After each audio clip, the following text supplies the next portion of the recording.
பாபநாசம் சட்டமன்ற தொகுதியில் வருகிற சட்டமன்ற தேர்தல் 2026 அந்த தொகுதி மக்கள் எதிர்பார்க்கும் வேட்பாளர்கள் யார், அவர்களின் பின்னணி என்ன என்பதை தற்போது பார்க்கலாம். அண்ணா திராவிட முன்னேற்றக் கழகம் சார்பில் அம்மா பேரவை மாவட்ட செயலாளரும் இளைஞர் இளம் பெண்கள் பாசறை மாவட்ட செயலாளரும் கிழக்கு ஒன்றிய செயலாளராக இருந்து வரும் துரை சண்முகபிரபு வேட்பாளராக அறிவிக்கப்பட வாய்ப்பு இருப்பதாக கூறப்படுகிறது. ஆனால் தஞ்சை வடக்கு மாவட்ட தலைவர் ராம்குமார் வேட்பாளராக அறிவிக்கப்படுவார் என்கின்றனர் அவரது ஆதரவாளர்கள். இவர் பாபநாசம் சட்டமன்ற தொகுதி முன்னாள் சட்டமன்ற உறுப்பினர் என்பது குறிப்பிடத்தக்கது.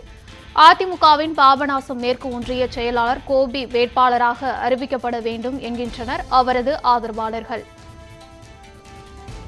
திமுக சார்பில் வடக்கு ஒன்றிய செயலாளர் தாமரை செல்வன் வேட்பாளராக அறிவிக்கப்பட வாய்ப்பு இருப்பதாக கூறப்படுகிறது. அடுத்து பாபநாசம் தெற்கு ஒன்றிய செயலாளர் நாசர் வேட்பாளராக அறிவிக்கப்பட வேண்டும் என்கின்றனர் அவரது ஆதரவாளர்கள். இவர்களை தொடர்ந்து சுரேஷ் என்பவர் திமுக சார்பில் போட்டியிட வாய்ப்பு இருப்பதாக அவரது ஆதரவாளர்கள் எதிர்பார்க்கின்றனர். அம்மா மக்கள் முன்னேற்றக் கழகம் சார்பில் மாவட்ட செயலாளர் ரெங்கசாமிக்கு வேட்பாளராகும் வாய்ப்பு இருப்பதாக அக்கட்சியினர் கூறுகின்றனர்.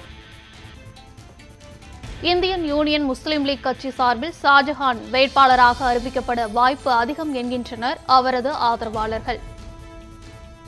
காங்கிரஸ் சார்பில் தொகுதி பொறுப்பாளர் ராஜமோகன், முன்னாள் மாவட்ட தலைவர் TR லோகநாதன் ஆகியோரிடையே போட்டி இருப்பதாக கூறப்படுகிறது. இதேபோல் திருவிடைமருதூர் பேரூராட்சி மன்ற உறுப்பினரும் பாராளுமன்ற கூடுதல் பொறுப்பாளருமான மதி செந்தமிழ் செல்வன் இளைஞர் என்ற அடிப்படையிலும் மக்கள் மத்தியில் பிரபலமான நபராகவும் இருப்பதினால் அதிகப்படியான வாய்ப்பு இருப்பதாக கட்சி வட்டாரத்தில் பேசப்படுகிறது.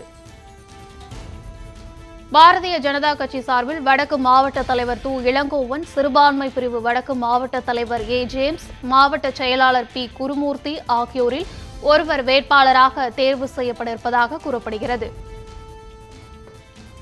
தமிழக வெற்றிக் கழகம் சார்பில் பாபநாசம் சட்டமன்ற தொகுதி பொறுப்பாளர் அசாருதீன் உதுமான் அலி வேட்பாளராக அறிவிக்க வாய்ப்பிருப்பதாக கூறப்படுகிறது. தஞ்சை வடக்கு மாவட்ட செயலாளர் நிஜாம் அலிக்கு வாய்ப்பு வழங்கப்படும் என்கின்றனர் அவரது ஆதரவாளர்கள். இவர்களை தொடர்ந்து தாவேக பொறுப்பாளர் பன்னீர்செல்வம் யார் வேட்பாளர் என்கிற போட்டியில் இருப்பதாக கூறப்படுகிறது.